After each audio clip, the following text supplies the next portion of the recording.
தேர்தல் மேடையில் அரசியல்வாதிகளின் செல்லப்பிராணிகளின் தரவை கூட அம்பலப்படுத்திய அரசாங்கத்திற்கு தரவு பாதுகாப்பு பற்றி பேச தார்மீக உரிமை உள்ளதா என்று நாடாளுமன்ற உறுப்பினர் நாமல் ராஜபக்ஷ நாடாளுமன்றத்தில் கேள்வி எழுப்பியுள்ளார்.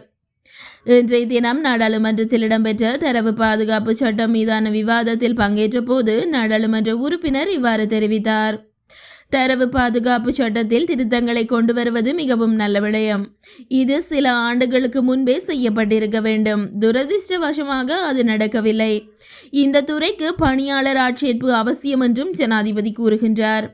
இதற்காக அரசாங்கம் எடுக்க வேண்டிய நடவடிக்கைகள் தாமதமாகி வருவதால் டிஜிட்டல் பொறிமுறையை தாமதப்படுத்துவது நியாயமில்லை.